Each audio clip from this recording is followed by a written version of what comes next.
So my finger is resting right here on a single line of a vet bill, £2,442. Then there's this one for 600, and then there's dozens for hundreds more. Now, this isn't a mortgage or a car loan. This is sadly the financial reality of what it costs to care for a flat-faced dog like my Reggie. And the thing is, these bills had absolutely nothing to do with how I cared for him. If you know me, you'll know that we had to make the hardest choice possible with Reggie. I think at the end of the day, all we wanted for Reggie was like him to feel at peace and to finally be comfortable. He struggled every single day of his life just because of how he was bred. I am not here to tell you how to live your life or which dogs you should love. I mean, I loved Reggie with everything I had. But I think we've reached this really weird point in our culture. Why is that fish like that? Did someone do that on purpose? That's not definitely not real. All these popular pets who struggle just to breathe, to sleep, to play. I don't think I've ever met a brachycephalic dog that didn't have a problem. I've looked into why this has happened to Reggie, and it's horrendous. Unnatural selection for the wrong reasons. This has happened since time immemorial, but we're just seeing it at a scale that we haven't seen before. So now I want to show you how we've ended up essentially redesigning our pets to fit an aesthetic, often without us realising how this harms them. Too many people think, oh yeah, they look pretty, they'll be cool, let's just get one of those. It's a crisis of breeding pets with extreme traits, one that exploits our love for animals, leaving us footing the bill and our pets paying with their lives, and it needs to stop.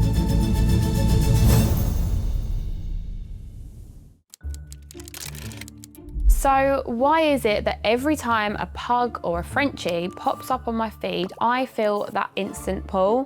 Why do millions of us hit like and share before we even really think about it? Well, if you look into it, it turns out our brains are being hijacked. As humans, we're very focused on faces, and research has shown that flat-faced breeds show many of the facial hallmarks of neoteny. We're hardwired to find this combination of features extremely cute, and it makes us want to care for these seemingly helpless animals. The big forward-facing eyes, that's a baby. The rounded face, that's a baby. Even the chubby body, the folded skin, the lack of a tail. We don't consciously realise it, but our brains see a baby. And this is partly why pugs, Frenchies and Persian cats have been bred to look the way that they do. Less dog, more human baby, even if it means they can't breathe. And there's no point in me telling you that these animals aren't cute, because to many people, they really are. They've been bred to look this way. But what I discovered is this baby face is actually as unnatural as this. This is a bubble-eye goldfish. He's what some people would call a designer breed. He has been bred to have inflated eye sockets and no dorsal fin, and he struggles to lift his head, see or swim properly. This looks extreme to some, but the reality is that this and this, they're all part of the same problem. Pets being bred to fit an aesthetic. The more deformed, the more designer, and for some, the more desirable. Someone has done this and gone out of their way to do this, to create this animal that looks a certain way, and everything else has gone out the window. Been born into a body that just really limits them and does, you know, in certain cases make them suffer in quite a great deal. So it's not natural selection, it's unnatural selection for the wrong reasons. The problem is we've been looking at these unnatural features for so long that our brains accept them as normal. We can easily see this fish can't swim, but we struggle to see that this pug can't breathe.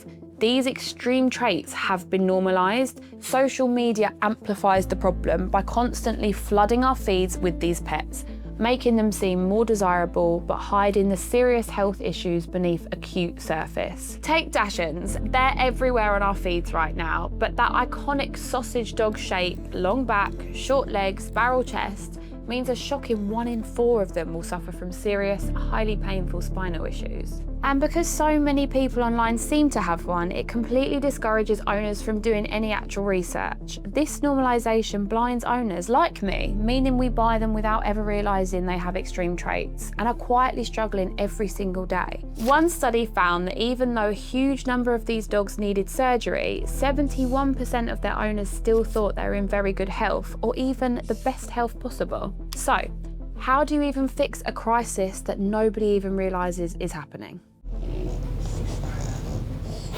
What would I say to someone who wanted to get a brachycephalic? In a word, don't. This is Rory the vet.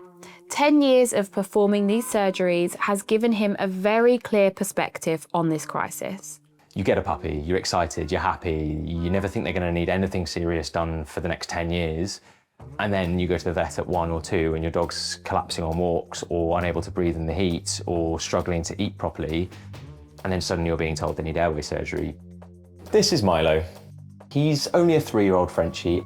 Are you ready? So we run them up like this. Go on then. Mimic exercise out and about. And he's vomiting. Oh dear. This has been 2.5 minutes. A dog should be able to do more than 2.5 minutes. Let me have listen to you. Can definitely hear more of like a nasal noise. It's also the little snort that comes as well. He has showed quite, obvious signs of BOAS.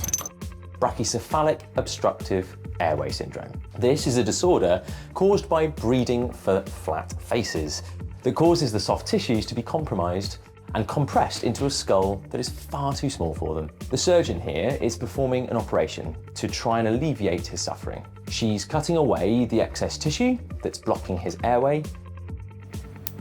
Actually never take too much, really. Because without this surgery, he's literally suffocating from the inside. He's got nostrils now. Hello.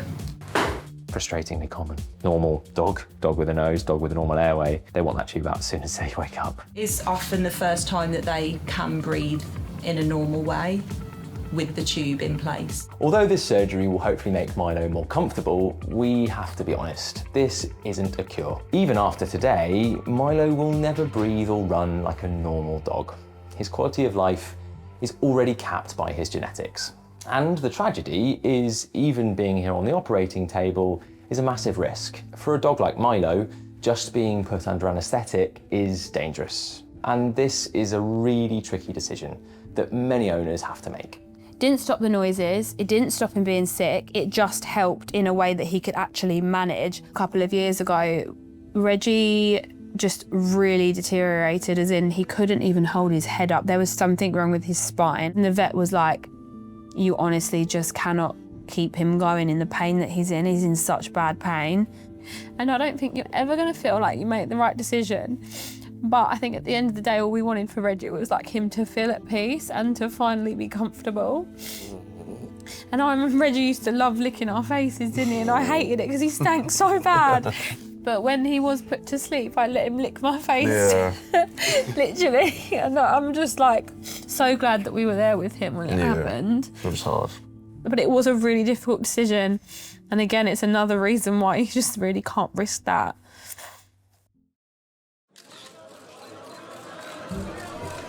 This is a Sphinx cat. On social media, they're seen as exotic, mysterious, and supposedly hypoallergenic because they don't have hair. But almost everything we've been told about them is just a marketing myth. They're not from ancient Egypt. They were actually first bred in Canada in the 60s from cats born without hair and sold as moon cats because of how weird and alien they looked to people at the time.